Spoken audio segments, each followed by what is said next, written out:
It is December 2nd, 2023. Hello, Linty London, TFL at War, Andrew Cruz, Autumn Minnick.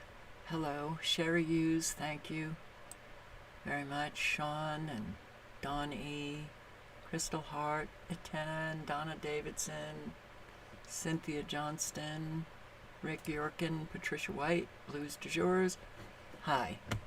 Let's just jump right on in, shall we? Oh, I didn't even set up properly. I'm sorry. Give me one moment.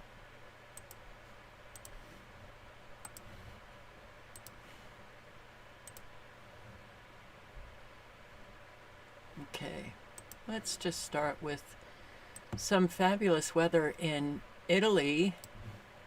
Looks like upstate New York. You need to be careful, because the surprises don't stop here.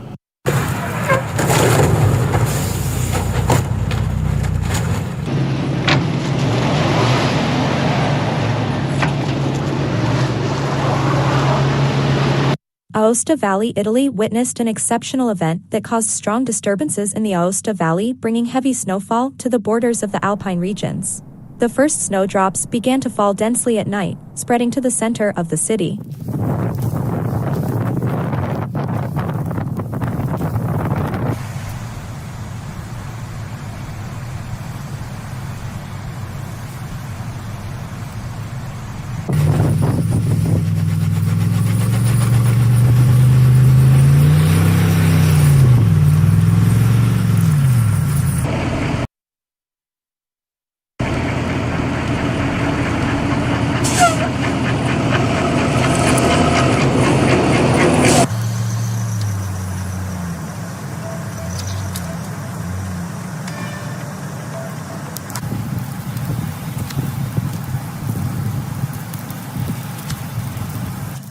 The snow was falling more and more heavily, especially in town around 9:30 a.m. Here, the snowfall has continued since midnight, when the snow in Cora has reached 70 cm and the road to the Falfart has been closed. The heavy rainfall also created a layer of snow on some cars that had been parked for several hours.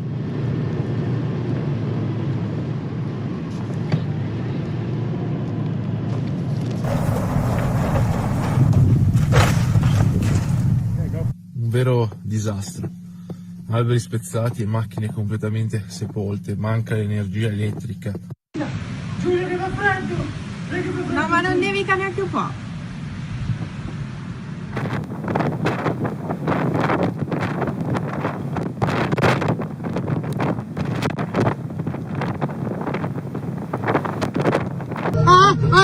Ai, गाड़ी नीचे गई, आई।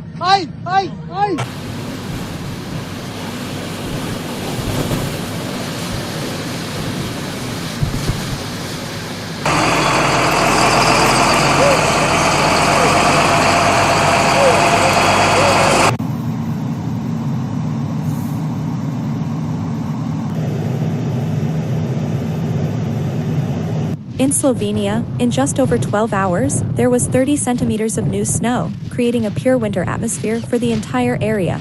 On the Matterhorn peaks, heavy snowfall is forecast in the valleys, with especially important contributions from mountain areas.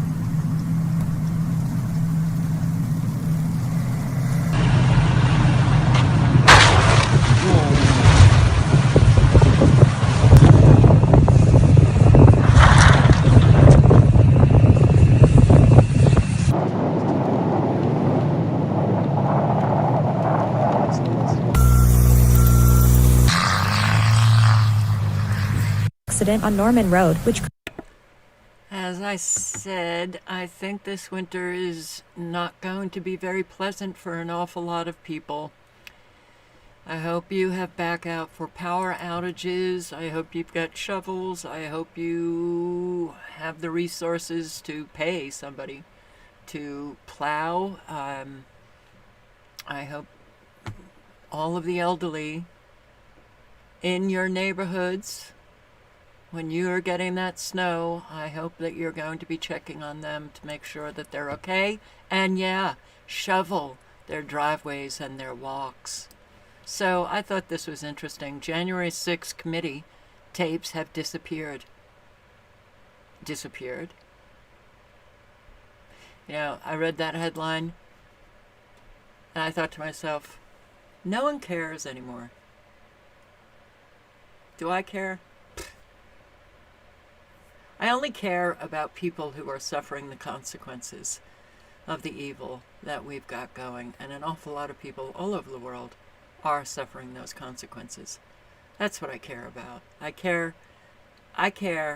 that people are doing the work necessary to bring themselves off the low road to a higher level where they have generative care. Their care actually motivates them to take action. But this kind of stuff, I really do wonder if it's, you know, just yet another deliberate mini psyop. You know, just put it out there. Let's see how dysfunctional our governments are. Let's see how corrupt they are. Let's watch all of the criminality, and we do nothing about it. So they just keep putting it out there. So now all of those tapes went missing. Disappearance of videotapes of witness interviews conducted by the Democratic-led House Select Committee on the January 6 attack has alarmed the chairman of the House panel that replaced it. What do you mean they're missing? All the videotapes of all depositions are gone. Okay. Our country is just a joke. It's a joke.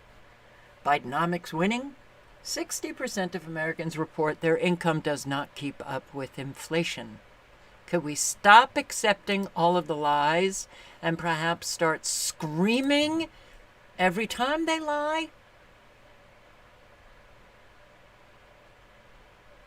Maybe some way that we can hold people accountable for their reprehensible behaviors?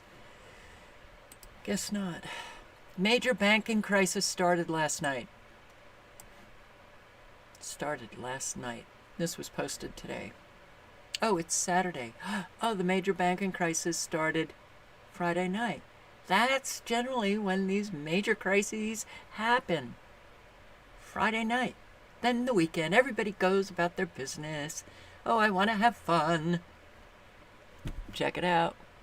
It's downgrading 10 U.S. small and mid-sized banks. Wells Fargo, Citi, and J.P. Morgan, they wrote off nearly $4 billion in bad loans. Yesterday, the reverse repo market fell by $65 billion. And on the 24th, it fell by $100 billion. What does this mean? We're walking into a liquidity event to the likes of which we've never seen before in American history. If we pay attention to what's happening with gold. Why is gold hitting all-time highs? Why are countries accumulating tons and tons of gold? Central banks last year bought the most gold in 1 year that they've bought since the World Gold Council started tracking this in 1950. Why are billionaires doing it? Well, you have to pay very close attention and connect the dots to see what's going to happen. We're walking into this massive liquidity event. It's going to be unreal. And when it happens, you want to be positioned for this as best you can. In this video, I'm going to break down exactly what's going on as well. I will link to the video and you can watch it. Some of us have no money, but some people do. And those who do, I hope you're paying very close attention to what is happening, because everything is happening very quickly now. U.S. lawmakers vote to permanently freeze $6 billion in Iranian funds. Even though Iran said we didn't even know that this Hamas attack was going to be happening and the funds were going to be used for the Iranian people, we're withholding permanently, which means our government is $6 billion richer. Where do you think that $6 billion is going to go? To the American people? No. It's going to go into an awful lot of pockets of people that don't need it. Every store is closed in Richmond. So this is Metal Leo. I'm going to put his his channel link in the chat. Here he is again, showing. Wow. Things are not good. customers the location of the merchandise and the stock quantity. That didn't work. Wait until we hit the $20 minimum wage. That's all you're gonna deal with. Tablets at every store. You have a question? Tablets. And the one right next to it is also closed. Really run down and all boarded up and fenced up. Today we're in Richmond, California. Richmond is not known for being the safest place in the Bay Area. It's quite the opposite. It's not safe. And it's about 20 minutes from San Francisco after crossing the Bay Bridge. So from what I hear, there's a lot of stores that are closed here, and we're about to find out if that's true. I'm going to walk San Pablo Avenue here in Richmond, which is one of the main city streets, to check out the store closed in this city. This here was an insurance company that recently closed too. A lot of insurance companies are leaving California.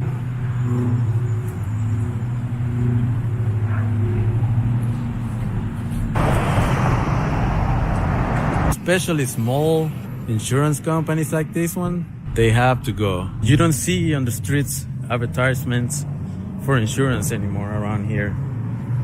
No longer serving cocktails and tacos. It's very easy to impoverish areas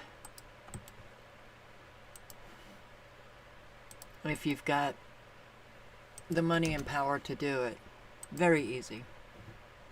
And once impoverished, do you think that these areas, these sections, are going to be coming back? They will not be. So, World Economic Forum's latest video tells you that they're taking control of all media to control information that they deem as conspiracy theories, while they implement the very conspiracies they say they're not doing.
How do you think social media platforms should tackle disinformation?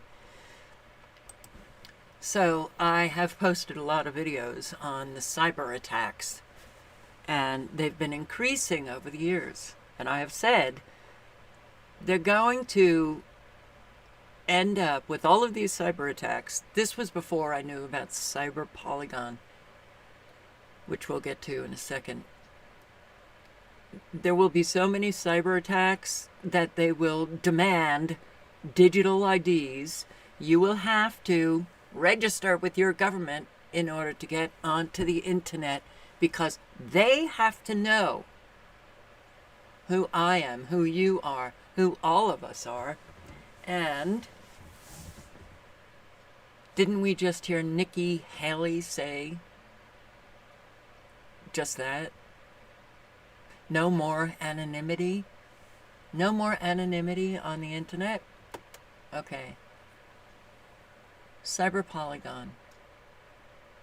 World Economic Forum's simulation of a, grid blackout all over that causes, it will make, what did he say? It will make the pandemic, essentially he said, it'll make the pandemic look like a walk in the park. We might be heading there. And if you're familiar with how things have been going in the U.S. financial or banking system recently, things are not in a very good state at all. And regardless of if there would be or will be a cyber attack in the near future, the banking and financial system in the United States is in deep doo-doo, right? So. Right. If you're the big banks and the intelligence agencies, you want to avoid what happened after the 2008 economic crisis, where there was unprecedented anger at Wall Street because the whole hope and change Obama psyop essentially is probably not going to work again. So how do you allow that collapse to happen? Because it has to happen in such a way that the banks and the government are essentially blameless. Well, have a cyber attack happen, and you can literally blame any nation state or group for that hack. And we know this because of what WikiLeaks published right before Julian Assange was completely silenced and then later arrested and dragged out of the Ecuadorian embassy in London, Vault 7, which revealed things like the Umbridge program, among other things, that U.S. intelligence and other intelligence agencies that are affiliated with this WEF partnership against cybercrime have the ability to place the fingerprints of any nation state actor they wish, including Russia, China, Iran, and really North Korea, any other group as well, not just nation states, put their fingerprints in a hack they actually commit themselves. And this is very significant because this offers, these intelligence agencies unprecedented ability to have to conduct false flag operations in the cyber realm. And this group specifically has a lot of solutions aside from, things with the banking system that they cannot really justify implementing unless there is some sort of large cyber attack. So what does the WEF Partnership Against Cybercrime want? They're very open that they want a regulated internet, and they're essentially seeking a policy that was efforts were made to implement during the Obama administration in the U.S. They called it a driver's license for the internet.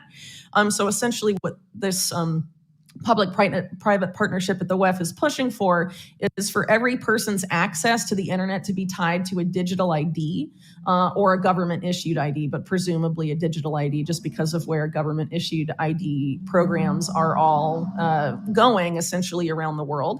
And the goal of that, of course, if your ID is linked to your internet access, intelligence agencies know exactly what media you are consuming in terms of what you read and also what you post online. And that has been the goal for a very, very long time.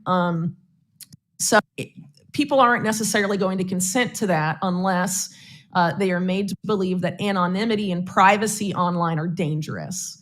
So how exactly can you convince people that that needs to happen? Well, you have some sort of event where anonymous hackers do something online that causes major disruption globally, and then the consent can be manufactured through fear and panic, as is often done, that anonymity and privacy needs to be eliminated, that we need to know exactly who is doing what online to prevent a calamity of that scale from ever happening again. And this is the exact solution that these guys have been cooking for a very long time.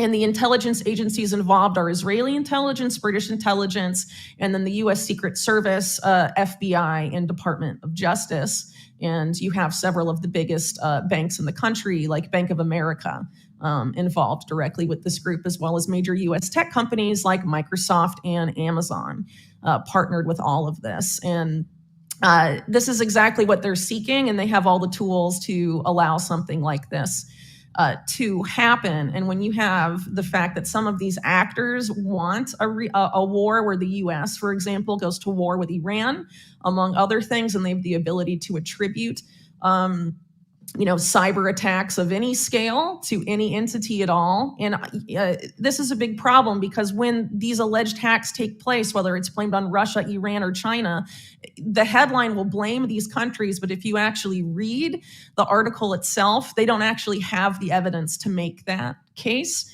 They say, we believe it's this country, or that it's a group affiliated with this country. And their reasoning ranges from, they'll say things like, we have medium probability that it's, they're tied to Iran. And, all these, phrases that show that they don't actually have evidence. And then there's an effort to manufacture consent, potentially for military action based on all of this stuff. So it's definitely very alarming, and people should be paying attention to it when you consider that you have the biggest banks involved, the biggest intelligence agencies, and some of the biggest tech companies in the world. And another thing that this WEF group is seeking is for banking regulators and intelligence agencies to essentially fuse their operations under the guise of cybersecurity. And the more you think about that, the more insane it is. I mean, it's just an insane policy. Yeah, bringing it together under one umbrella. And of course, we even heard Nikki Haley, who's certainly the neocons absolutely love Nikki Haley right now, pushing her big time. She, over the past couple of weeks, has called for this lack of anonymity on the web, wants everyone to be registered as you're using the internet, right? Okay, keep that in mind when we go through some more information. If they do bring on, which, yeah, I would not be surprised, and I wouldn't be surprised. Well, actually, they're saying 2024, there's going to be a cyber attack. Geez, I love it when they date their attacks. All right. It will all be intentional, of course. We know that. False flag. Oh, we did it, but we're going to point the finger at somebody else, right? Here's the finger. Here's the finger. And, wow, a whole lot can go down when nobody can access the internet. I'm going to pass along the link to Celeste Salom interviewing Maria Z. Important information. Awake and arise, U.S. That's not going to happen. I'm going to link below to Mother of All Revelations on an awful lot of, let's say, death due to, and transhumanism, and a whole lot more discussed right here. In fact, I think I set it up for something for a few minutes. Let's just see if I did. Even if you can't go down the rabbit hole like you and I do, I think it's important to have a cursory understanding of what's happening at large. Yay! She's the only other one. And I'm so glad she said it, because I have been saying you need to have a basic understanding. You need to do a little bit of research yourself on all of these agendas so that you're not following someone, but to have a basic understanding so that when you're listening to someone and they say something that is above your knowledge grade, based on what they have said, you might be able to trust them, but you could do a little further research yourself to find out if what they are saying is true.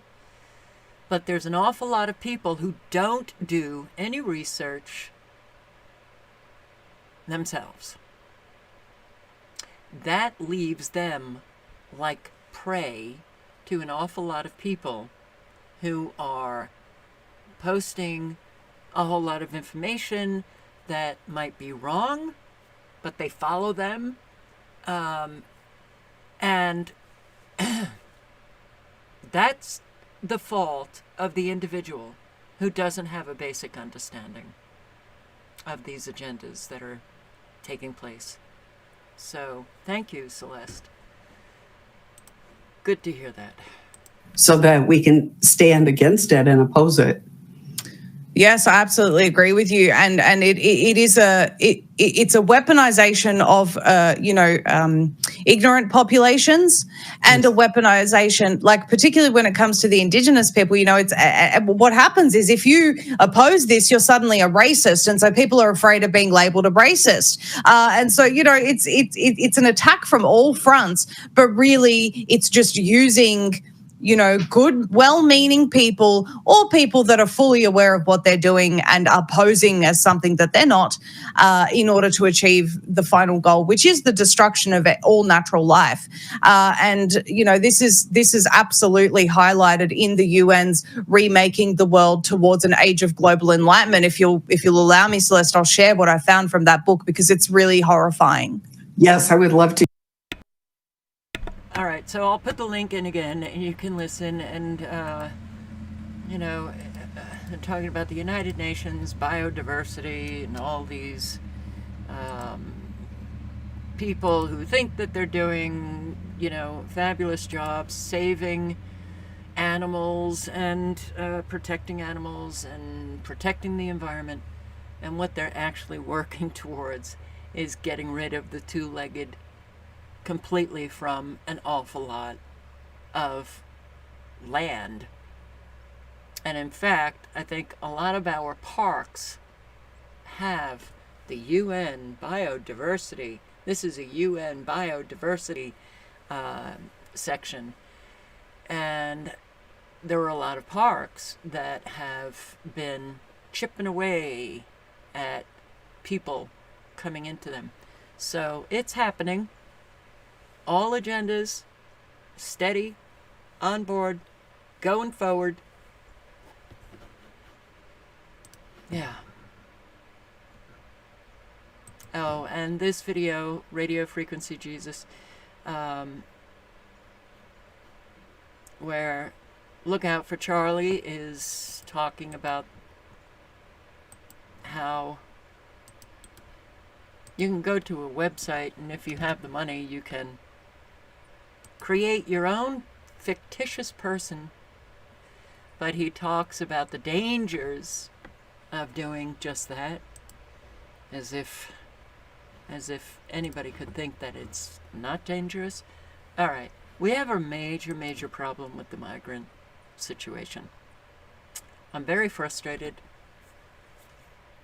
Very frustrated. When I'm looking at what you're about to see, and I post a video, and in 2 hours I get 76 views. We have a major invasion taking place. And Americans, even those who know, are not doing anything. We're not doing anything. So we can thank ourselves for when the shit hits the fan for you individually. It's bad. Only getting worse and worse. And Aisha, we have new numbers from CBP sources as the migrant surge continues at the southern border. Since October 1st, when the new fiscal year began, there have been nearly 475,000 migrant encounters from over 130 countries and just over 60,000 known gotaways. That's 1,000 a day. Independent border journalist Auden Cabello joins me now to discuss more on the crisis at the southern border. Auden, you live in Mexico. You are a dual citizen. You spend time with us in Eagle Pass. You shoot amazing footage of those trains carrying hundreds of migrants on top. You talk to the migrants, and you interviewed a gentleman at the shelter in Del Rio yesterday with a remarkable detail. I want our viewers to listen and then have you talk to it on the other side. Watch this. Yo cuando venía caminando, después que nos bajaron del tren, llegaron esos muchachos que se identificaron como de migración y entonces nos dieron unas coordenadas cómo llegar al refugio de las monjas. Y entonces ahí cruzando al río, ahí nos cobraron, ellos mismos nos cobraban. All right, so let me read some of this because I'm sure a lot of you are just not paying attention. And this is very, very, very important. So he comes on the trains. We've seen the trains, right, with the migrants on top. And he's saying that we were walking after they got us off the train. Yo cuando venía caminando, después que nos bajaron del tren, llegaron esos muchachos. And they identified themselves as Mexican immigration. Que se identificaron como de migración y entonces nos dieron unas. And then they gave us GPS coordinates on how to arrive to the shelter.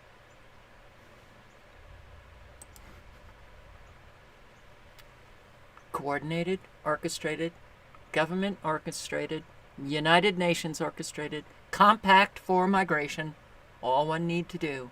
United Nations Compact for Migration. And it lays it out for you. This is deliberate. It is intentional to bring in millions and millions and millions of migrants from all over the world. Isn't it interesting that, yeah, I'd say about 95% are military-aged men. This is important.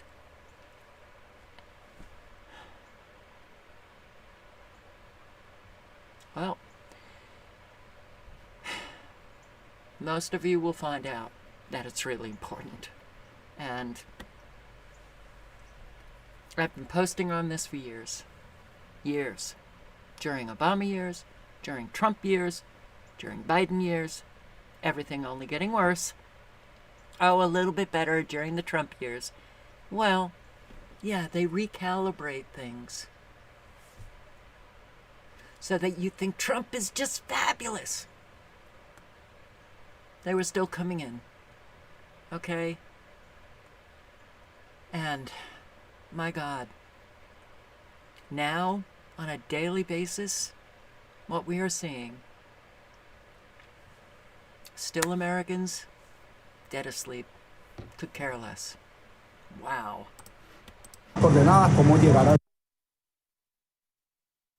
They get the GPS coordinates on how to arrive at a shelter.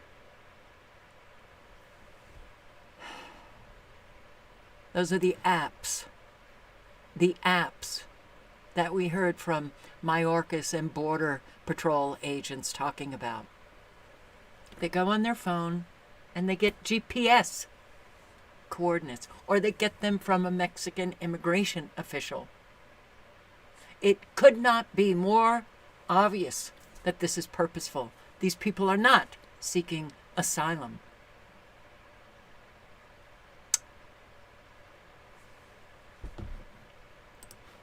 Al refugio de las monjas. Y entonces ahí cruzando al río, ahí nos cobraron, ellos mismos nos cobraban. ¿Cuánto les cobraban? Le cobraban 100 pesos, 500 pesos, depende de lo que le vieran a la persona, le quitaban. Tell me about that interview, Auden, and why it's so striking.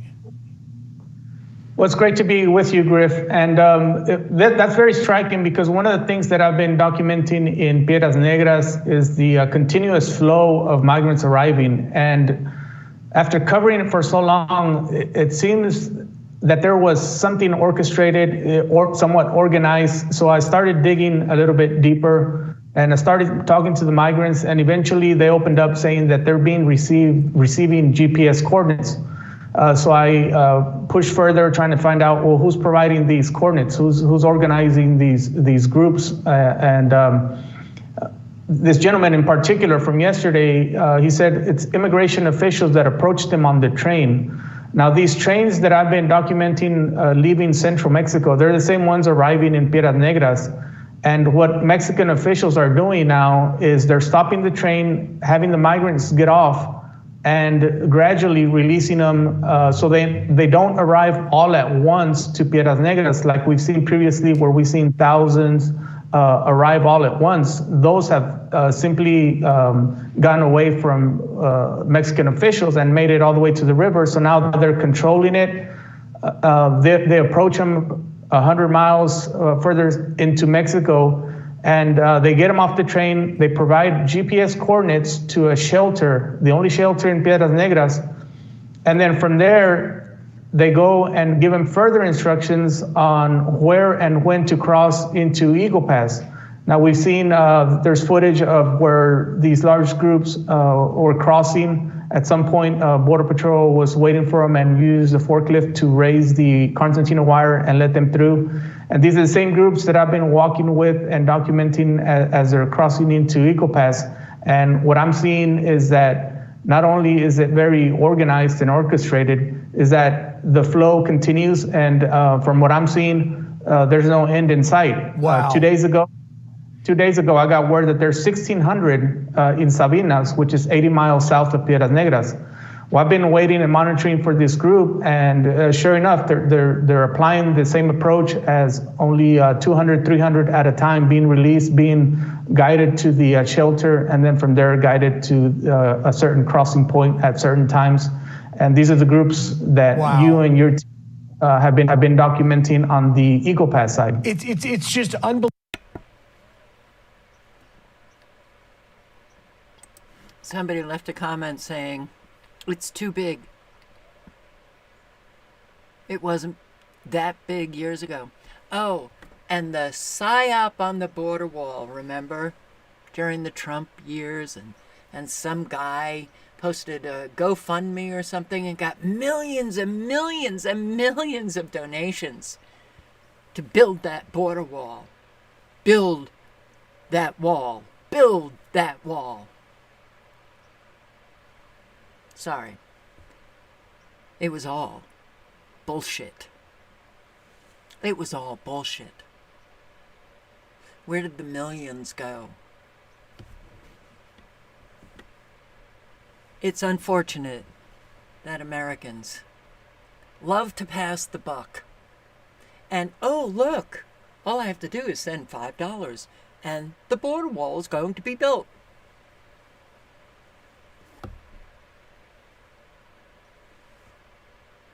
They still don't get that we have one party, and it's treasonous. Arizona smugglers over in Mexico roll up in an SUV. One jumps out pretending he has a long gun pointed right at Border Patrol and BORTAC, I don't know what that is, Border Patrol agents. The first shot is my video zoomed in. I posted this video on my channel. So, what you are looking at is long rifle on the U.S. side of the border. Who is this? Obviously law enforcement and Border Patrol. Cartel on the other side. They cut the border wall.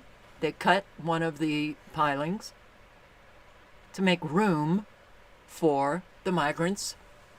That's what the cartel are doing.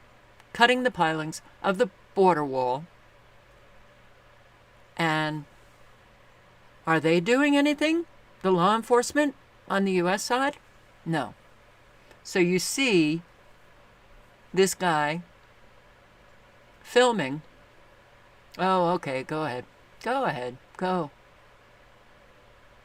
He's filming, and apparently cartel members who are trafficking people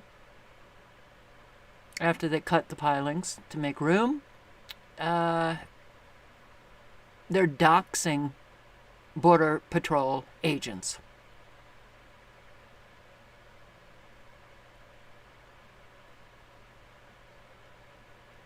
Look at this.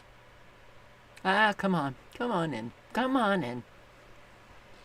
Doing a great job. What a fabulous job.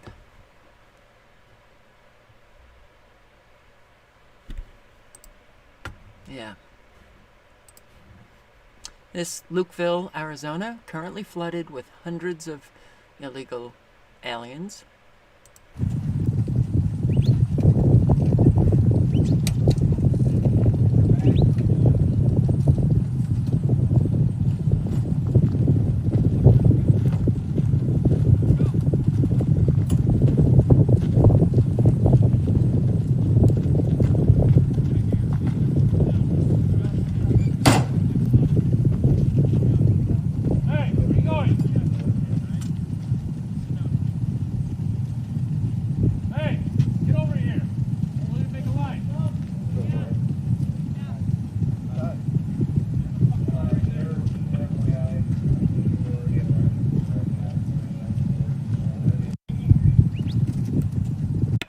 Doxing means exposing and making public your face, your name, all the information that they have on people.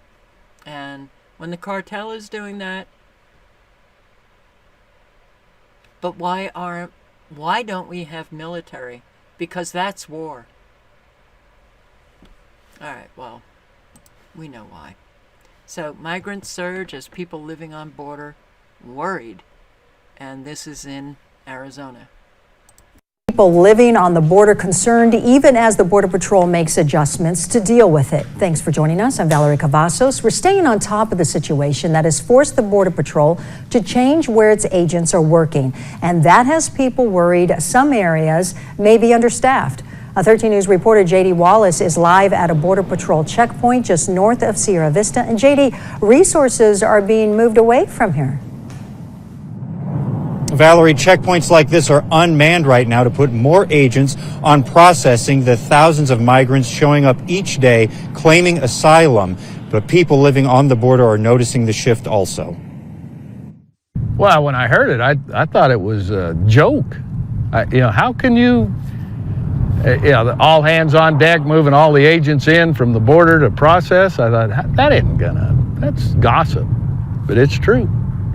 I don't know how much worse it can get. Fourth-generation rancher John Ladd has more than 10 miles of border along his land and says Border Patrol presence has dropped 80% in the past 6 months. That's consistent with Border Patrol's statement that the Tucson sector has taken the brunt of migrants seeking asylum for the last 4 to 6 months as it focuses resources on migrant apprehensions and processing. It is an invasion when you're talking a minimum of 7 million people. What do you call that? I wouldn't personally call it an invasion. We refer to it as mass migration because it is massive amounts of people. Tucson Sector Deputy Chief Justin De La Torre told us yesterday thousands of migrants are apprehended each day, more than 100,000 in less than 2 months. He says in order to stop releasing migrants, more agents, holding capacity, even judges are needed, since the sector is at or over capacity with about 5,000 in custody each day. Another resource being discussed is the National Guard. So we do have a need for additional support right now, and those decisions as to where the support comes from, those are made in headquarters. It'd be tough for military presence on the border, but I think National Guards could surely help in the processing and free up some agents to go back and do their regular job. Both. Yeah, get the National Guard to go down and process the migrants to come in. Nothing is being stopped. Nogales residents. And where these people are interviewed is exactly where I shop. Nogales, Arizona. Live at 10. With the surge of people seeking asylum at the southern border, U.S. Customs and Border Protection is moving resources around to best deal with the influx. And this has some residents of southern Arizona worried. And a lot of that is because some of these moves are from highly visible places. Good evening, and thank you for joining us. I'm Mary Coleman. And I'm Dan Maries. As we've been telling you, people like specialty agents and port officers are being moved temporarily.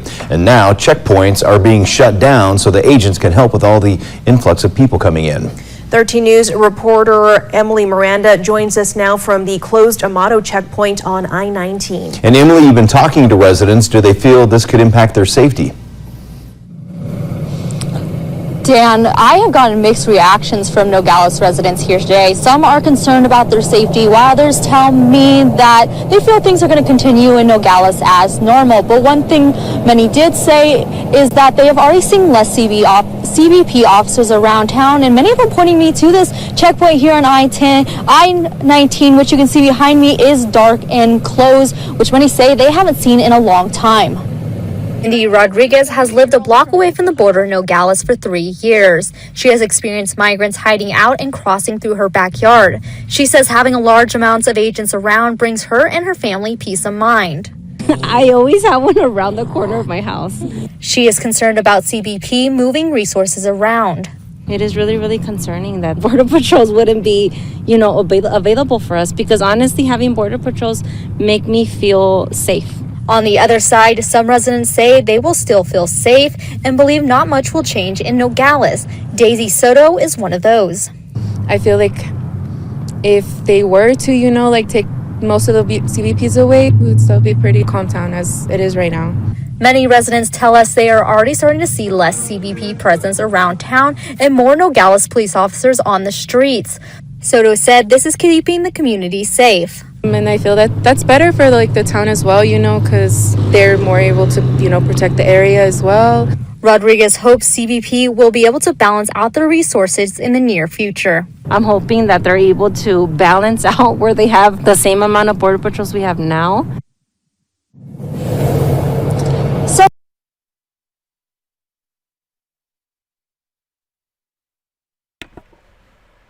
So, Arizona border crossing to close. So, the Border Patrol officers can help process migrants. Operations at the Arizona border crossing will be suspended indefinitely? Wow. Suspend northbound and southbound pedestrian and vehicle traffic until further notice. So when you think about a lot of people, the border walls to keep us in, closing down ports of entry, pedestrian and traffic, the agency instructs travelers to use the Nogales port of entry in Nogales or the San Luis port of entry as well. Hundreds of miles out of people's way. Yeah, hundreds of miles out of people's way. One commuter with whom Border Report spoke, and I will link below to Border Report, you should bookmark it. One commuter with whom Border Report spoke said she waited 3 hours to cross. This is when they reduced the agents, but they're now closing that port of entry. They're closing it.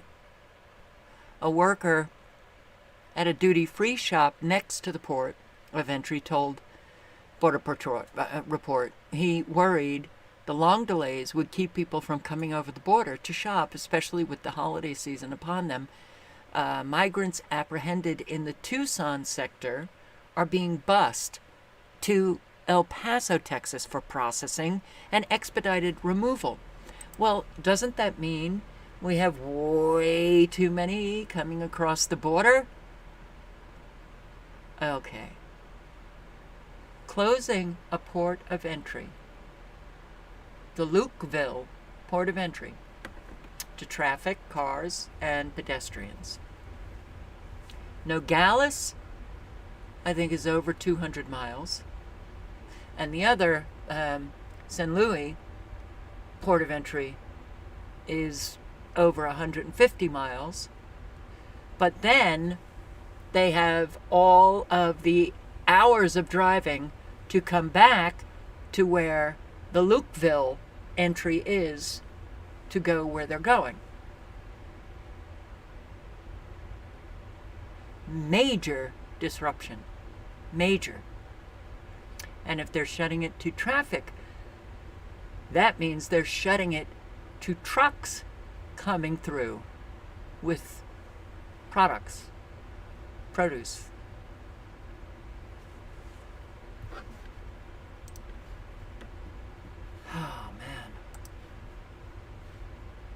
borderpatrol.com.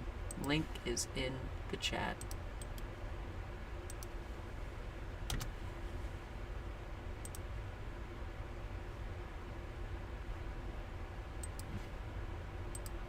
So yeah, real Anthony Aguero border takeover.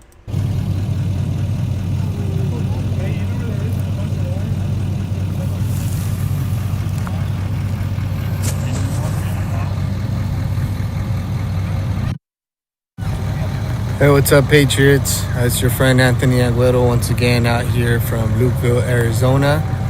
My goodness, it has not stopped. There's probably about at least 500 people out here right now.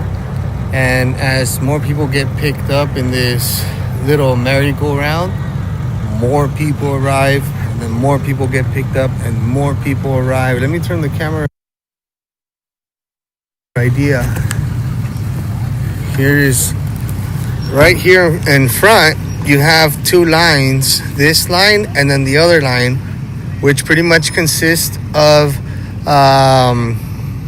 family units, as you can see right there, right? On the other side, next to the wall, is nothing but military age males. All the way down there and all the way back there. More people continue to arrive. It's insane. And that's what our skies look like pretty much every night. Arizona takeover.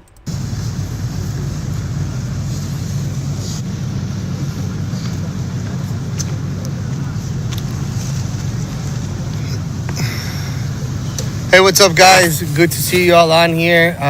Your friend Anthony Aguero out here, back in the Lukeville, Arizona area, and right behind me, guys, you're gonna see all of these people, all of them, all the way back that way, guys. It is let me show you guys a little bit of what's transpiring out here. Nothing but military age males all out here. It's incredible. Incredible.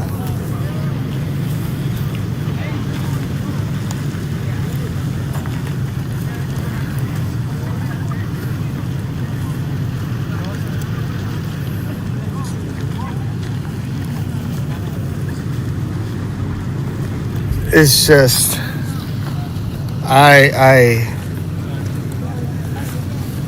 there's one of the NGOs here.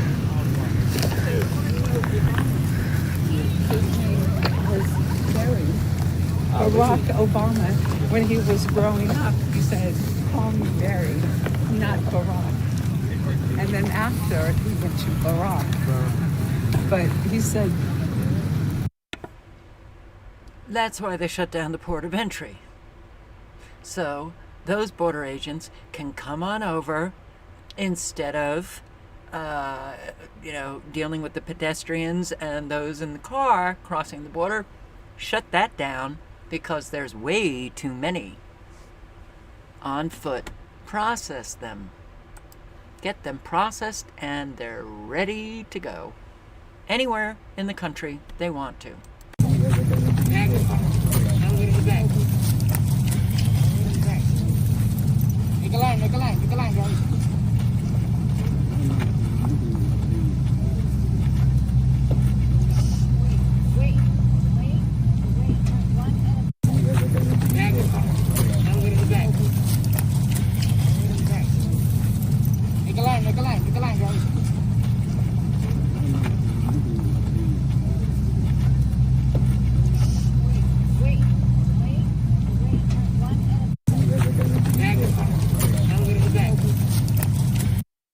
Why are we allowed to see this? It's for an agenda. Why are you allowed to see that? Because you have independent, ordinary Americans who are filming it and posting it on their platforms, and their platforms don't have hundreds of thousands of subscribers. That's why you're allowed to see it. Mainstream media, oh, they're reporting, and some locals in Arizona, Texas, they report a whole lot. Well, when people hear the numbers, they don't really process the numbers. But when you start to see these surges, that's from the independent, ordinary Americans documenting all of these migrants coming across the border. That's when the impact is a wow. It's a wow. Southern border takeover.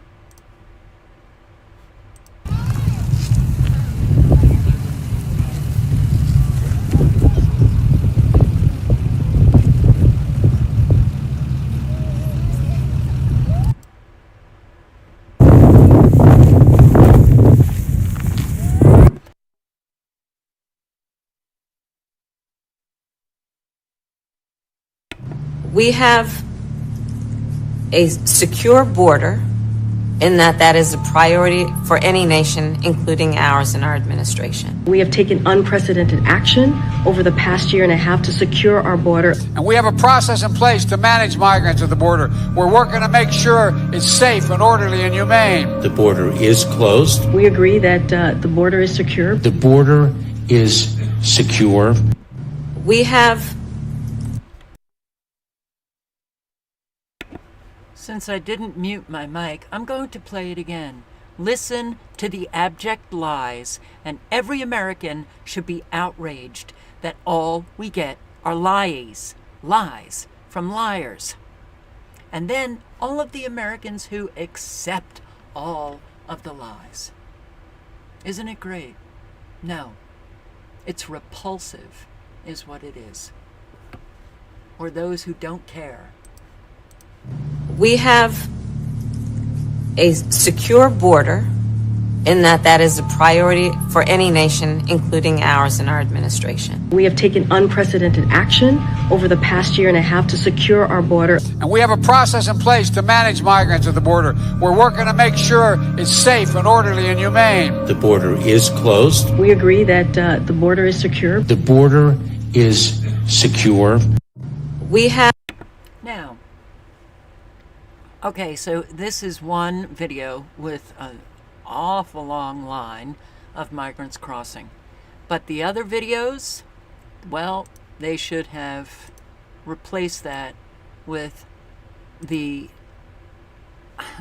thousands at the Arizona border, and I think this video is actually old, but really? Okay, that's good enough for Americans? The border is closed? Department of Homeland Security Secretary Mayorkas. Borders closed. Wasn't it Kamala Harris who was the border czar? She was going to. She was going to tackle the border issue. How'd she do? Not very good.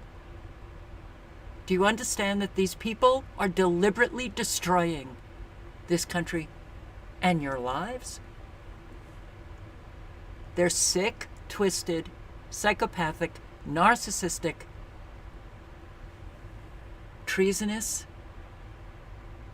people who should be in jail. But let the criminals continue. Let them continue. The enhanced safety measures regarding the presence of undocumented immigrants in the city has been issued as asylum seekers find themselves stranded in Del Rio, Texas.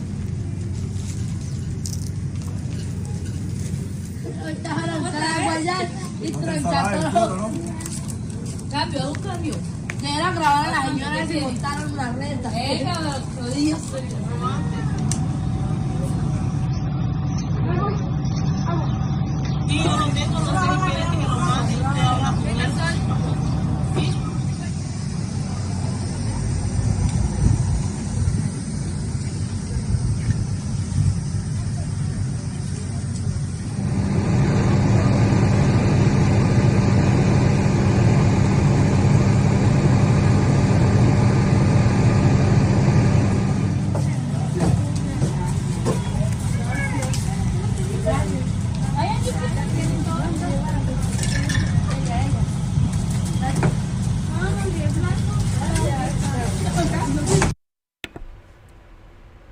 Here is the notice.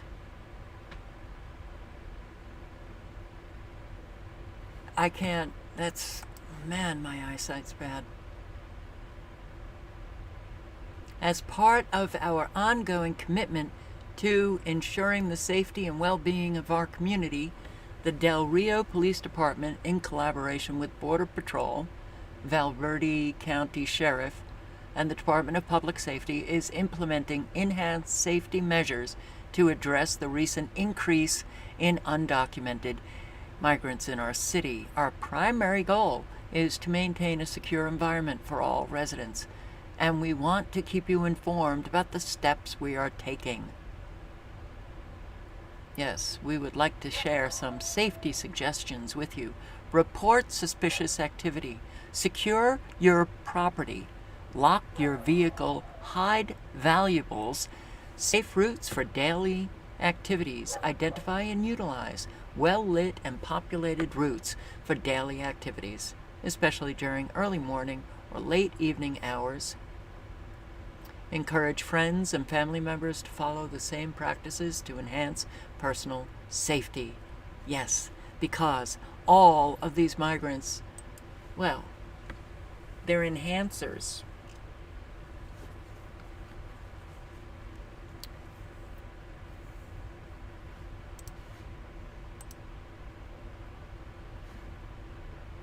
As promised, here's another woman which I wanted to follow. Anna Perez has promised my interaction with the National Guardsmen at the Eagle Pass, Texas border. Now the National Guard members are corralling or getting them together to be sent out. Enjoy your free cell phones and everything else that we give you for free. I hope these children aren't trafficked.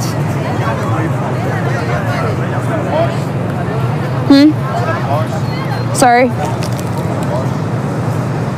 Well, I mean, like, maybe if you guys did your job and didn't let them in, it wouldn't have to happen. Yeah, to let them in, I'm sure. I thought you guys weren't supposed to weigh in.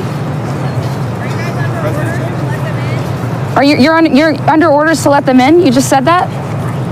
So you're doing your job by letting these people in, letting them destroy this country, letting children be sex trafficked. No, you weighed in.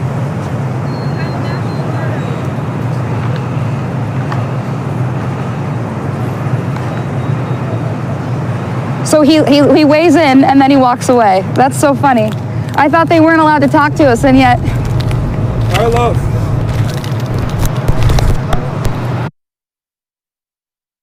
Well, I hope she's not alone, and I hope that was posted December 1st. This is in Texas, by the way. Yeah, Abbott, I'm going to send the National Guard down to prevent all of these migrants from coming in. I'm going to put up razor wire to prevent all of these migrants coming in. Good job, Abbott. Look at the cloud. Look at this manufactured sheet of cloud. I want to see if she has posted today.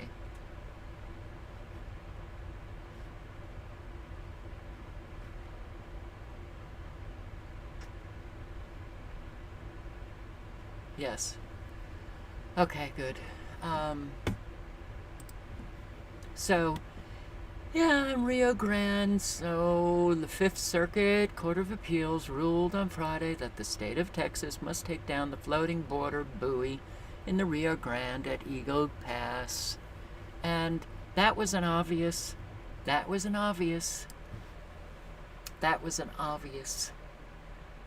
waterways, federal control, and buoys disrupt navigation. So all of Abbott's efforts, look at, he's like Trump. I tried. Abbott, I tried.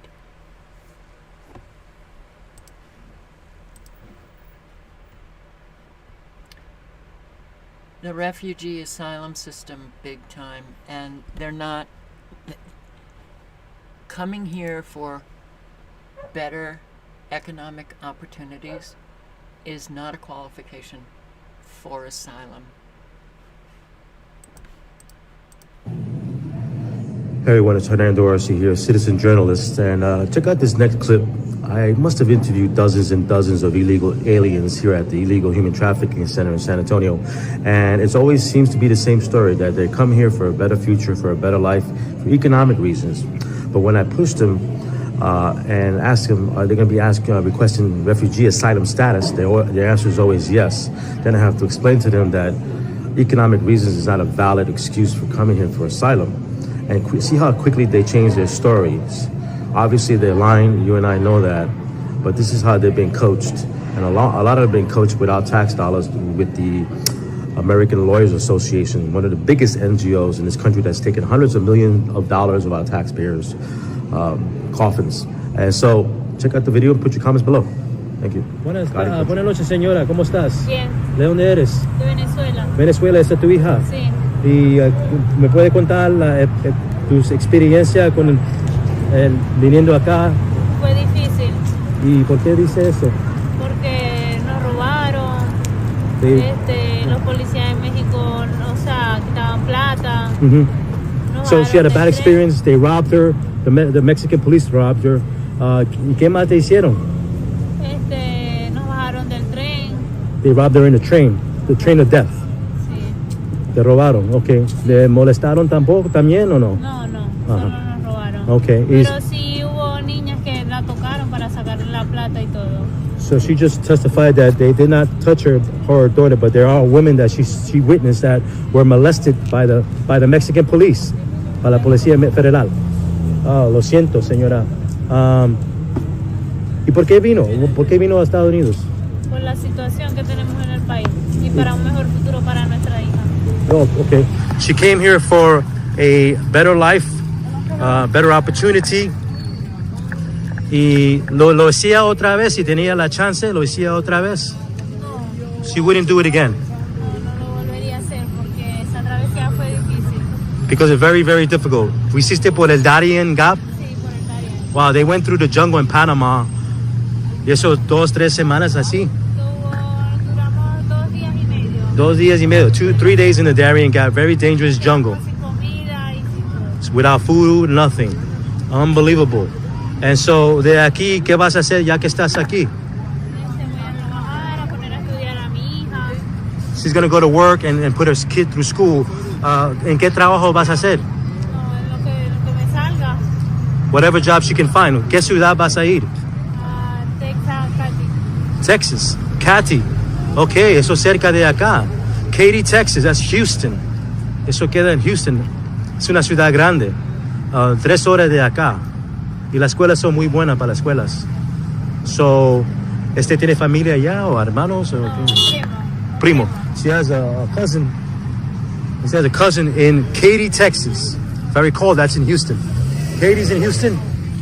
Katy, Texas. With a K. So, ¿y qué más quiere decir al público?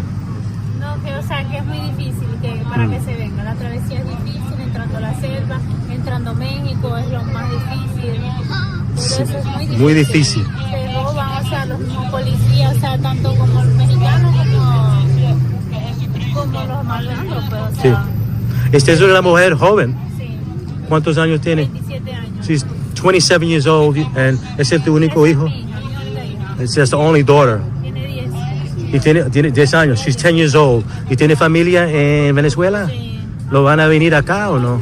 No sé, no, yo no, para traérmelos así no, tendría que trabajar legal para traérmelos legal, porque así no lo meto por la selva, no. She has family in Venezuela, but she doesn't want them coming illegally because the process is too dangerous. She's probably going to bring them in legally. ¿Vas a tratar de cualificar para refugio, asilo? Sí, como refugiado o asilo. She's going to qualify. She's going to try to qualify for refugee asylum. Con refugio, para cualificar, ¿usted sabe cómo trabaja eso? No, todavía no sabemos nada de eso, pero vamos a hacerlo, a intentarlo, porque yo vine con mi esposo. Okay, ¿y tu esposo dónde está? Está allá, que ya ahorita nos vienen a buscar. Her husband is back there somewhere, so she did come with her husband. Porque ten cuidado, porque con eso tiene que mostrar que tenía miedo de tu gobierno. No puede decir que vino aquí para trabajo. Eso no cualifica. ¿Usted entiende eso? So, así, ellos le dan... Nosotros también tuvimos problemas con un funcionario. ¿Oh, sí? Sí, yo lo puse a él con la alumna, mi hija no me dormía, me amenazó y todo. ¿Oh, sí? Sí. ¿Cómo así? O sea, el funcionario, tuvimos problemas con un funcionario, nos quería matar y todo. El gobierno. El gobierno. It's functionado.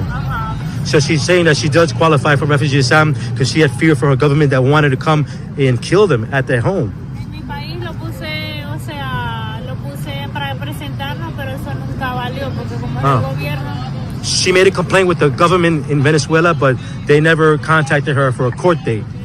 Okay, muy bien. Entonces, usted sabe cómo trabajas aquí. Bueno, gracias por el interview y Dios te bendiga.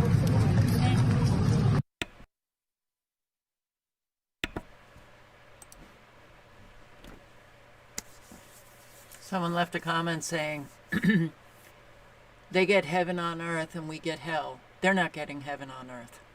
They are not getting heaven on earth at all. A whole lot are not getting heaven on earth. And a whole lot are coming here innocently. So we've destroyed Venezuela. We destroyed so many countries around the world. So when I listen to someone like that, and I know what we have done to Venezuela, this is the consequence.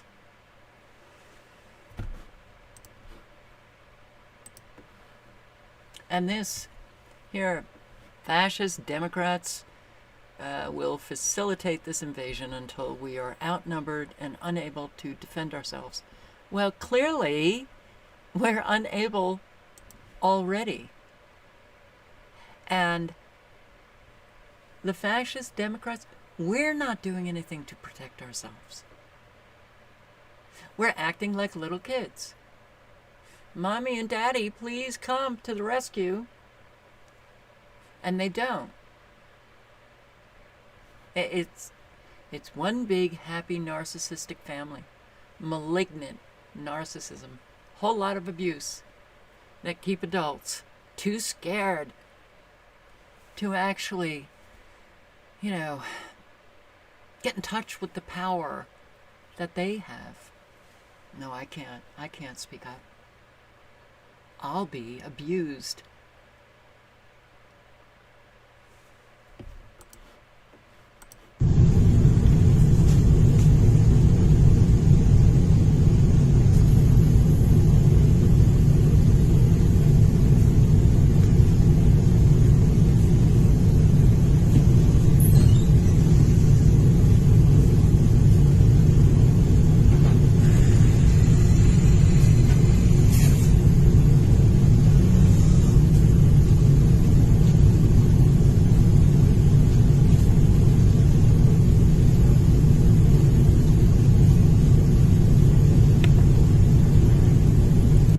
I think right here is the front of the train that I guess is being held up so all the migrants come off the train. Look at that number. Look at... Yeah. It's not an invasion, though. You heard from that Border Patrol agent. He said it's not an invasion. It's massive numbers, but it's not an invasion, so don't worry. And yeah, let's speak out, Nicole. Republican from New York. This has been going on for decades. Decades. In fact, I don't even want to listen to her. Allah's army ready to leave Libya towards Italy. In a report from the Italian Secret Services, we read that there are 700,000 illegal immigrants ready to invade Europe.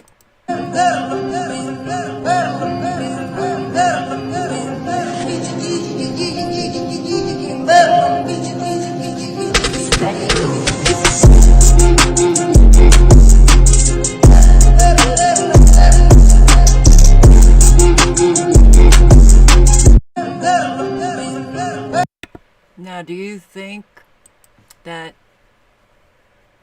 they might dilute the culture of Western nations? Maybe? Over 200,000 illegal Muslim, well, we don't know if everyone is Muslim, but most are probably, have invaded Lampedusa, that little tiny island off the coast of Italy. Wow.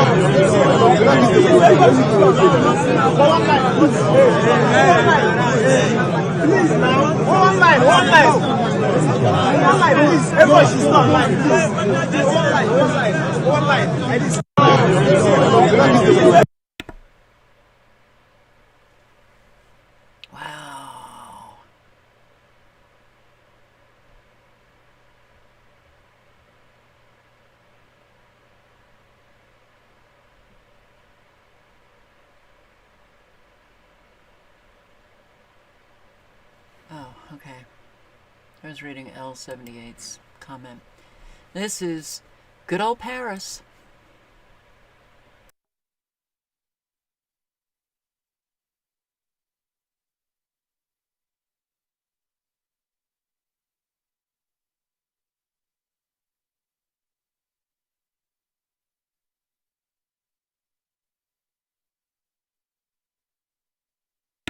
Nice sight for all of those tourists.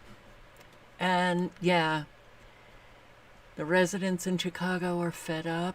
This is regarding the migrant situation. We are done with the Democratic Party, but listen, she's also not so happy with the Republicans. City of Chicago and any Republican candidate in the city of Chicago, now is your time, because we are done with the Democratic Party. Brandon Johnson, Governor Pritzker, and President Biden have showed us what they think about the black community all over this country. And so we're standing here today to say, okay, if that's what it is, we win it. We don't have to support the Democratic Party. Right. I thought, I must have been thinking of another video. Sorry. We don't have to continue to support people who are not going to support us. And the Democratic Party here in this city, in this state, and in this country is not supporting us. You got the Republicans on one side and the Democrats on the other side. Guess what? They're part of the same bird. That's right. So it doesn't matter anymore which party we go with. But I'll tell you this, I'd rather deal with the snake that's outfitting himself of the Republican Party than the snake that's covered up in the Democratic Party. That's right. We're not going to continue to stand for this. We're not going to continue to allow our state representatives, our congressmen, our aldermen, and our mayor to let us know that we don't matter. Just like you're going to show us that we're going to matter, we're going to show you. It's going to be a great day in the city of Chicago when the Democratic convention comes here, and then they found out in March that a lot of black voters took Republican ballots. Deal with that. Well, why not?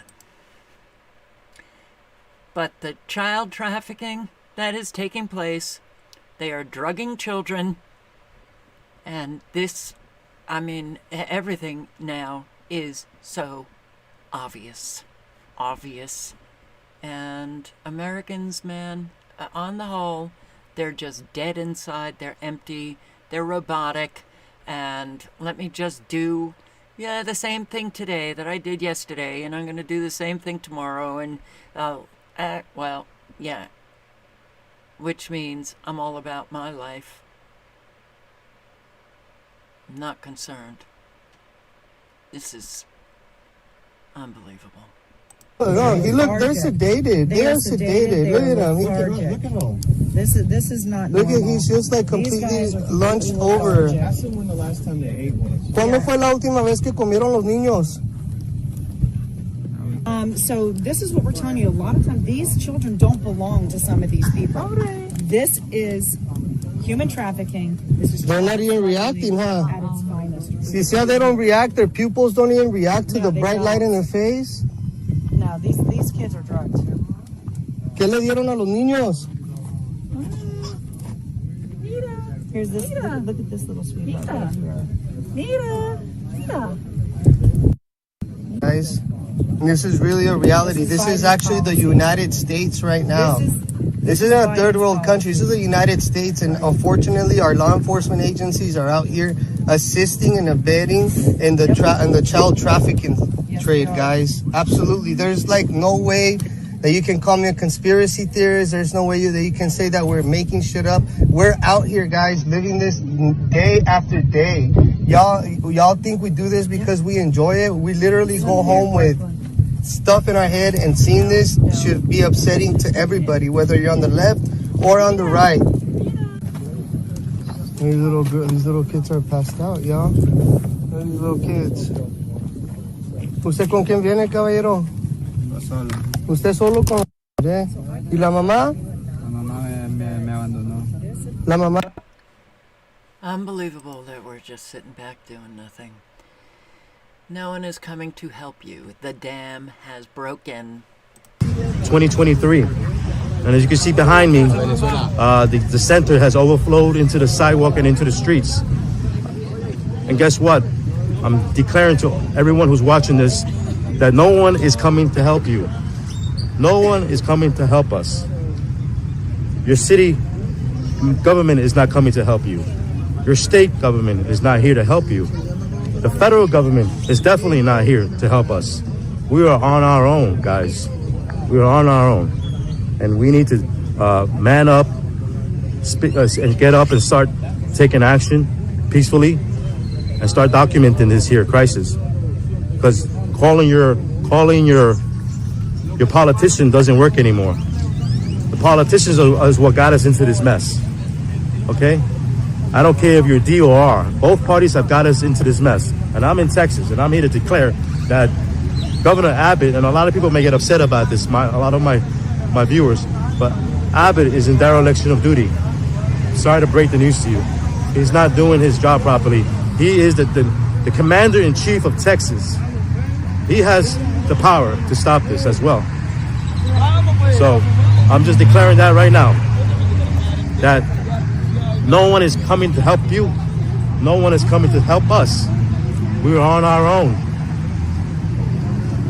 On our own, guys. SOS, SOS, red alert, emergency alert. The dam is broken. The dam has broken. And it doesn't stop. This is like this every day now. Mayday, mayday, mayday. Emergency alert. The country has been taken over. This is an invasion. And you hear it from me, Hernando Arce, citizen journalist, San Antonio, Texas, reporting. We can document all we want. They will just spin it all. Who? Who's going to spin it all? All right, I'm going to link below to some Twitter accounts. And maybe you can click on the link and bookmark those accounts. Or if you're on Twitter, then you can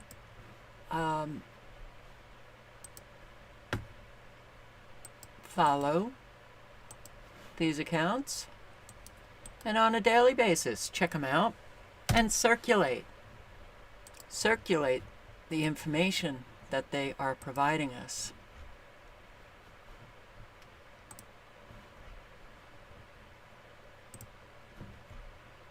On the migrant situation.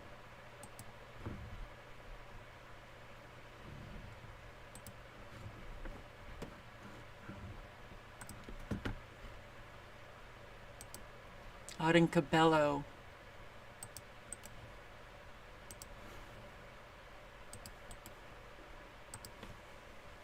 doing a great job documenting and interviewing the migrants.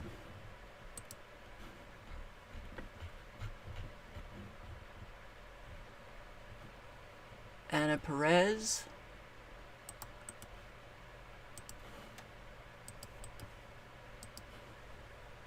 Now, these are people who are taking action, and they are exposing what is taking place. So, They need our support.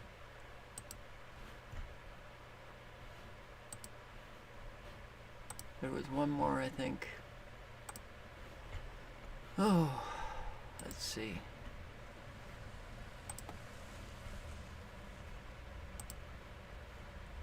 Allie Bradley is actually mainstream media on News Nation, but she's parked herself at the border and she's exposing an awful lot. So, there you go. You have the links. Do something with them.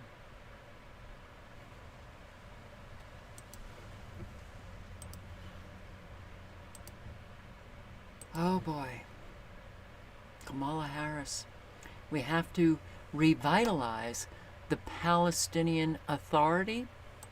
Well, as I said, we have to revitalize the Palestinian Authority, which means giving the support that is necessary for good governance, understanding that on the issues that must be resolved as we think of a plan for the day after, it is about good governance, which will bring transparency and accountability to the people of Gaza and the West Bank.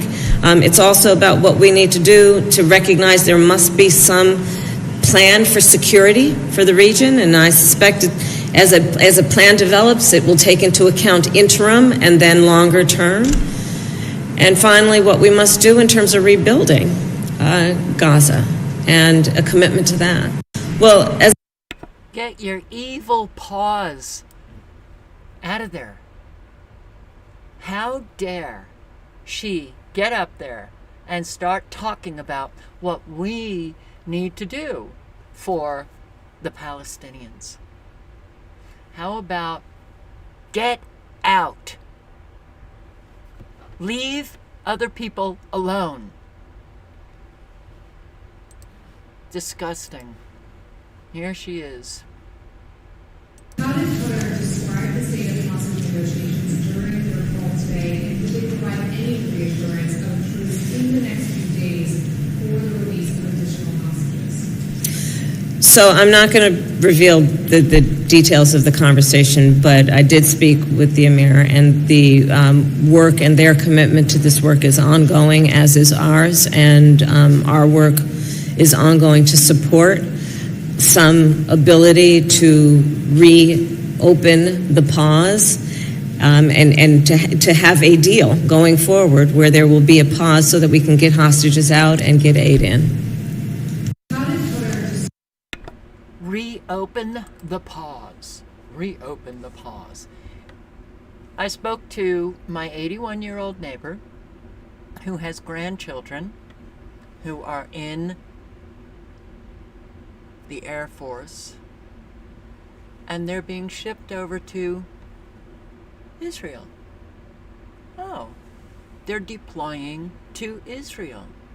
They're helicopter pilots. 2 deployed to Israel. Why are we there? Well, we all know it's about stealing the resources, you know, creating that canal. I mean,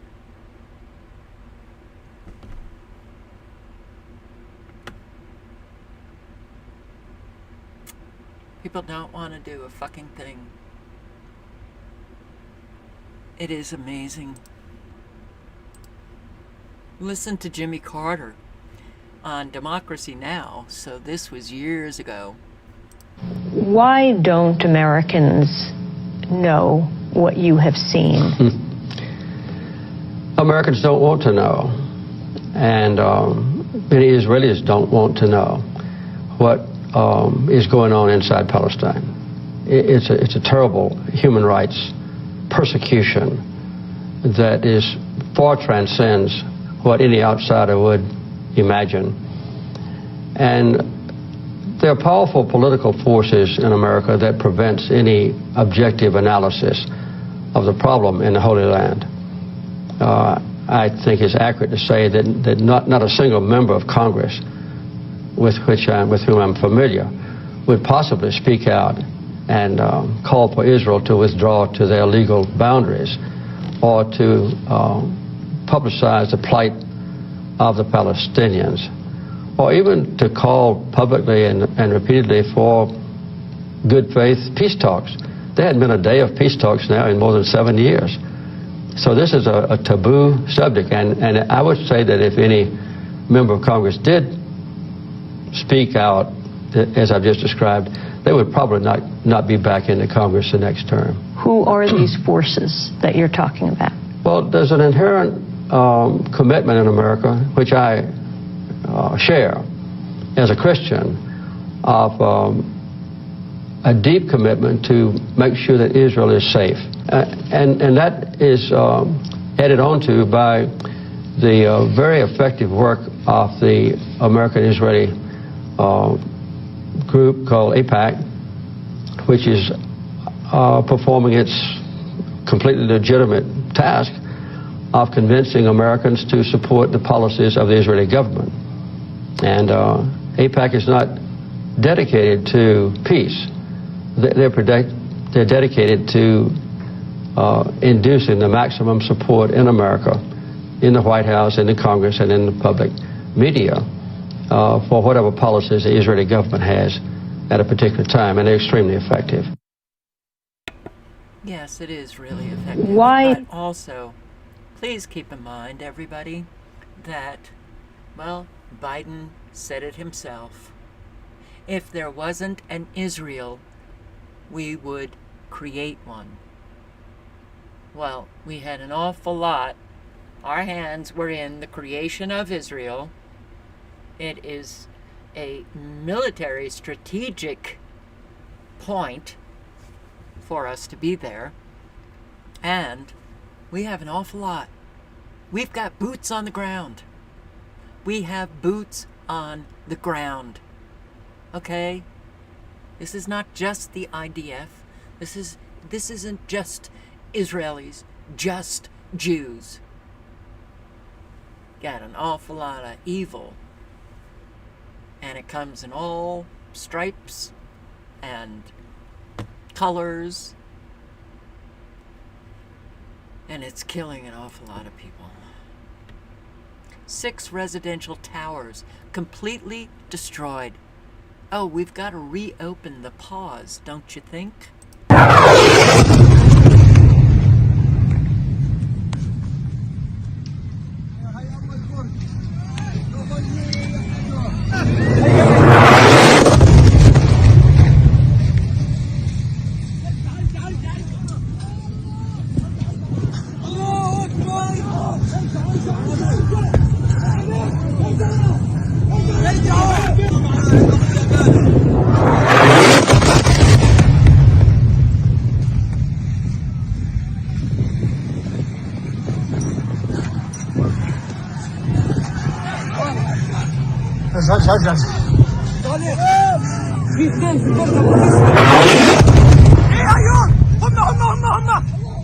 هم في البرج تبعهم في البرج تبعهم في اثنين في البرج شهيدة شهيدة شهيدة يا الله يا الله لسه عايش يا الله يا الله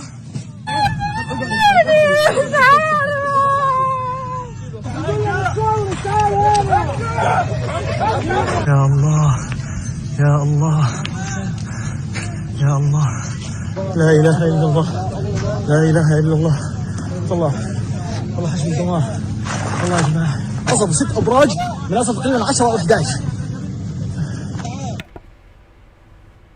And there are people who believe that this is all CGI. It's Hollywood. It's not happening. I see comments and I'm like, wow, man, that's pretty frightening. And I love this. New York Palestinian restaurant gets support from Jewish customers. Yes. Can we be mature? Yes. Can we be rational? Yes. Do we have to hate one another? No. It's a choice. Please make the right choice. Restaurant in the East Village is Manhattan's latest hotspot. Owner Abdul Ilanani says his restaurant has several locations in the suburbs of the Big Apple, but he always wanted to bring Palestinian cuisine to the heart of New York City. I felt like there was a need for that because there wasn't many. I haven't seen any restaurant that's labeled Palestinian. You'll see Iranian, Persian, Pakistani, Desi, Indian, but never actually Palestinian. But his timing was off. He opened the new location just days after the Hamas attacks of October 7th in Israel. His business experienced a serious backlash online, coming primarily from Israel. The beginning, it was bad. We were getting a lot of hate messages, one-star reviews. Ilanani believes the negative reactions were provoked by an online post he wrote about the situation in Gaza. I just posted about how all these mothers are losing their children. I'm a brand new father. We just had a baby October 20, and I just can't imagine for a single second losing my baby now. Help came from where Ilanani least expected it. Some members of the Jewish community stepped up to support the restaurant. Yes, I'm Jewish. Yep, I'm Ashkenazi and Sephardic. My mom is a Jew from Libya, and my dad is Ashkenazi from Eastern Europe. New York City pediatrician Michael Harris is a frequent customer. He says he loves the restaurant, although he disagrees with political messages some of its decor might carry. It was a little upsetting, some of the things on the menu. I don't know if you've seen the menu. It says from the river to the sea, which does call for a Palestinian state, from the Jordan River to the Mediterranean Sea, which essentially would dismantle Israel and the Jewish state. So that I didn't love. Despite that, he says he wants to live in harmony with his neighbors. I think coexistence, I think dialogue, I think accepting the other, and I think just recognizing the legitimate rights of both sides to their own country and state. Ilanani says the decor and menu words are left for interpretation. Some people interpret it as a way where it's kick out all the Jews and just keep it as a full Palestinian state. That was not my interpretation. When I looked it up, it literally meant freedom for Palestinians. Lindsay Weiss is another Jewish New Yorker who says her curiosity to learn more about the Palestinian culture keeps her coming back. Coming into a Palestinian restaurant, a Palestinian space, and enjoying Palestinian food and culture gets us closer to imagining what that multicultural, peaceful place might look like. She believes Jewish and Palestinian groups have more similarities than differences, and food is the one element bringing both groups together. Food is really important, so I think coming from that place of common ground and exchanging our cultures and putting them in conversation with each other and realizing that, again, we have so much more in common than we have different. And our goals are actually much more in common than they are different. In a time when peaceful relations seem hard to imagine, this restaurant is showing how two communities can coexist and work together. Yes. Yes. Yes. Yes. But you need people who have a level of consciousness that is off the low road.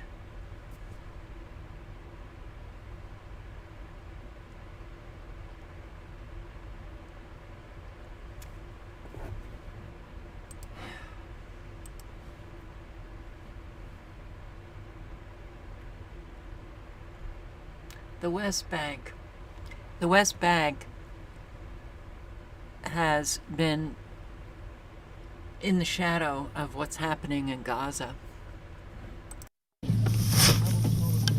Mansour Nassar.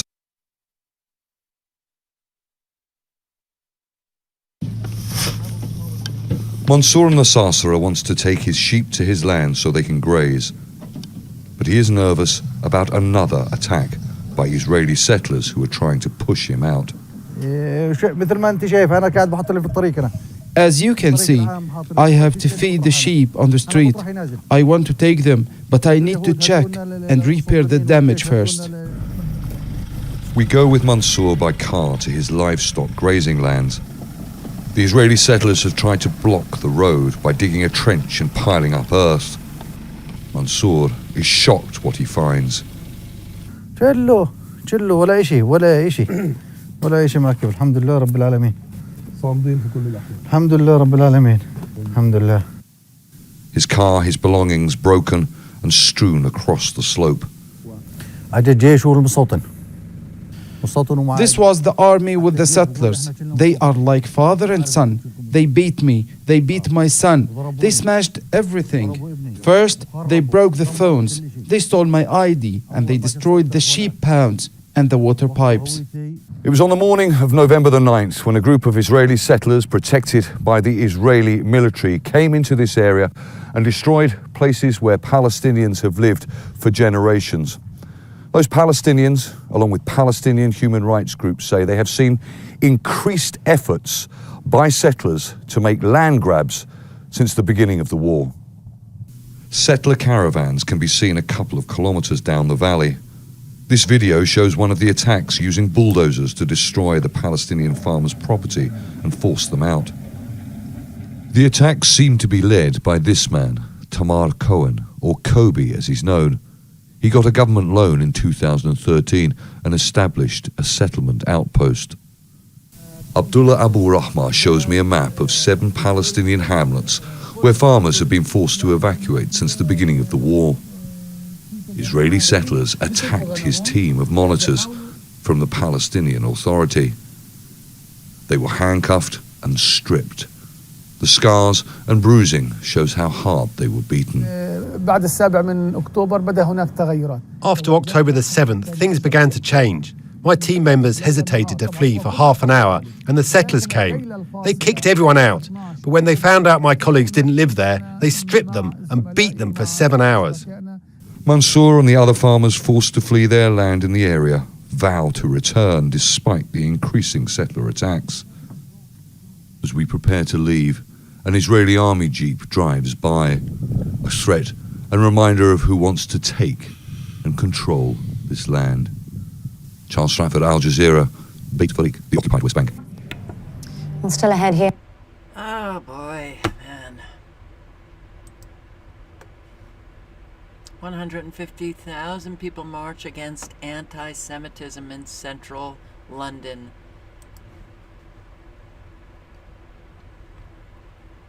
Being against Zionism is not anti-Semitism. Being against an occupation is not anti-Semitism. Being against a whole lot of very evil people doing evil things, when the same people in the same group have so many who are also against the occupation and against the slaughter, genocide of a people. And God forbid you should say that you're anti-Semitic. I sure as hell am not. This is what Israel has planned for Palestine. What is the State of Israel's plan for the Palestinian people? How does it see them? Here is Israel's former Minister of the Interior, Ayelet Shaked, in a new interview. There is a consensus in Israel that the war has to continue. You just said that. I've seen that in all the polling I've seen. There's a question of what comes after. People say Hamas must be destroyed. Yes, right? it must. But then, okay, well then what? There's some who said maybe the Palestinian Authority can be the governing entity. No, they can't. Okay, so I know that you repost. They can because they're educated for hate. You know, but they're not, while they are educated, Hamas, right? They are not Hamas, but they are educated for hate. But then who? And they are paid for slay, so they can't. Who? Okay, so what we want to do first is to eliminate Hamas. And then to have a buffer zone, you know, in order to keep our villages safe. And then there should be like maybe international allies from, you know, countries like Egypt, like the UAE, that will come and manage their lives there for a few years. We need to do, you know, denazification in order to, what does that mean? Denazification, yeah, because right now their children from the age, since they're born, from the age of 2 or 3. We saw it in the kindergartens. We saw it in their school. They are being educated to slaughtered Jews. This is how they are being educated. Note the absence of much distinction between Hamas and everyone in Gaza. Even the And note that she has the audacity to talk about other people managing the lives of the Palestinians. Like what? Cattle? That is a former justice minister who doesn't know a thing about justice. Doesn't know a thing about justice.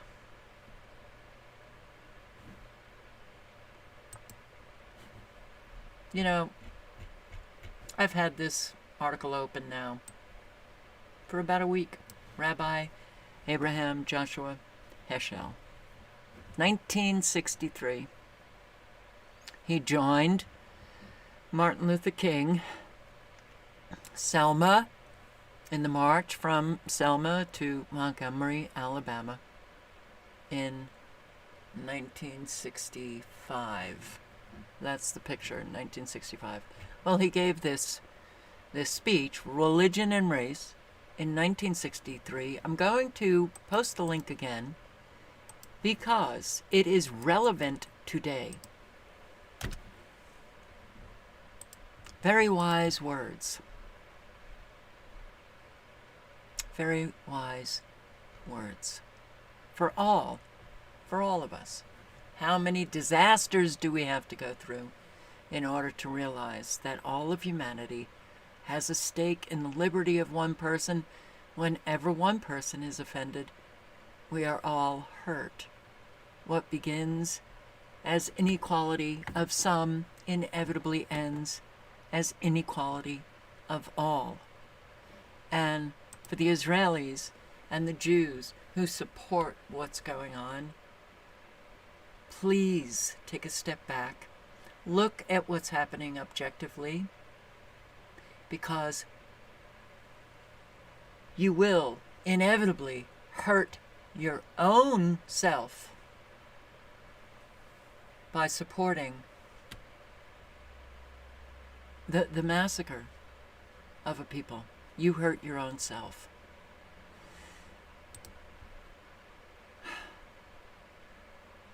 Again, I saw all the oppressions that are practiced under the sun, and behold, the tears of the oppressed, and they had no one to comfort them. So, does this only apply to the Palestinians? But my God, there are so many people now suffering in the world.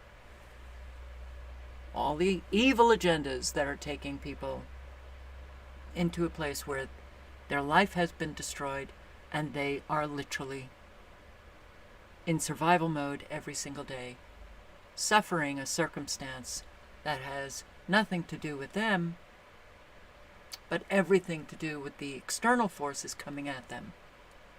Whether it's losing their homes due to fires, flooding, the economy, evil people in their life, leaving them in a circumstance that they can't get out of.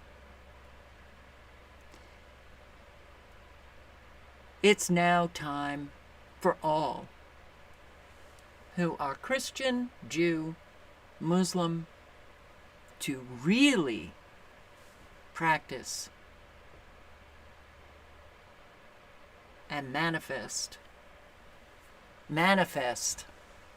the goodness in their books that they so cherish. My heart is sick when I think of the anguish and the sighs of the quiet tears shed in the nights in the overcrowded dwellings in the slums of our great cities, of the pangs of despair, of the cup of humiliation that is running over. Think about what we are living now. The crime of murder is tangible and punishable by law. The sin of insult is imponderable, invisible. When blood is shed, human eyes see red. When a heart is crushed, it is only God who shares the pain. He who commits a major sin may repent and be forgiven, but he who offends a person publicly will have no share in the life to come. It is not within the power of God to forgive the sins committed toward men. We must first ask for forgiveness of those whom our society has wronged, or ask for forgiveness from those whom you have harmed.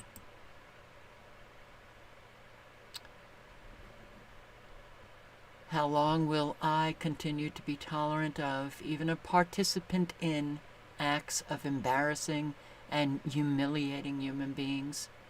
One ought rather be shamed than put others to shame. The fruit of our sins, by negligence and silence, we have all become accessory before the God of mercy to the injustice committed. Our derelictions are many.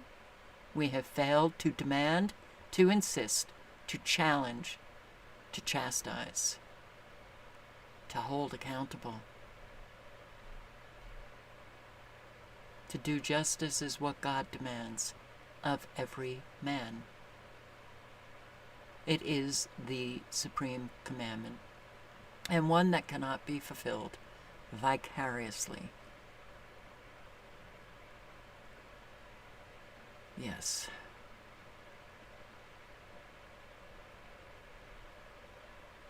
There is an evil which most of us condone and are even guilty of: indifference to evil.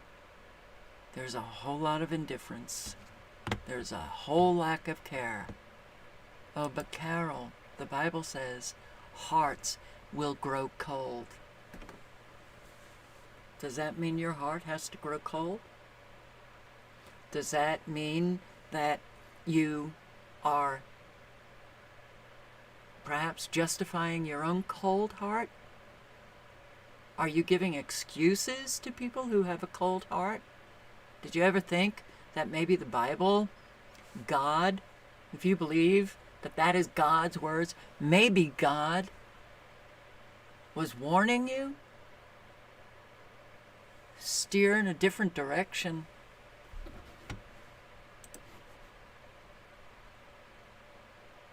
Indifference to evil. We remain neutral, impartial, and not easily moved by the wrongs done unto other people. Indifference to evil is more insidious than evil itself.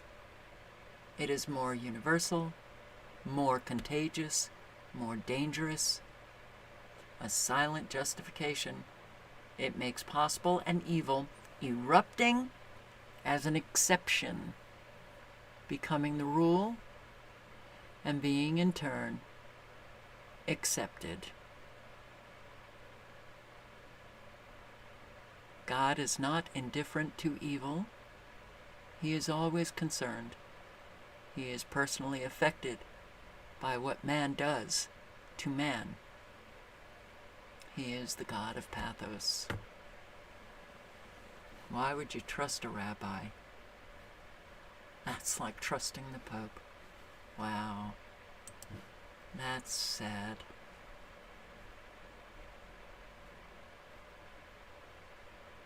Did you hear the words? Did they have any impact on you?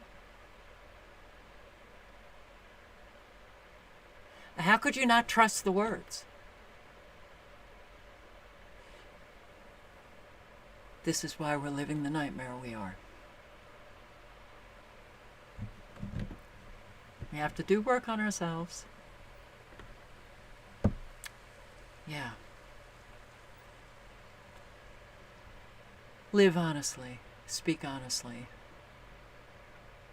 If you haven't done any self-reflection, any self-examination, I'm sorry to say you don't even know what that means. To live honestly and to speak honestly means you've got to do an awful lot of internal work on yourself, understanding who you are, getting to the point where you can look in the mirror and say, yeah, I speak a good game, but do I live it? And the answer for most people is no. So then you do the work so that you are living the principles that you speak. And if you don't have the principle of speaking honestly and living honestly, you ain't on any narrow road for sure, but you're not on any spiritual road yet. So thank you for showing up. I hope to see you tomorrow night, and be safe out there. Good night, good luck. Ciao, guys.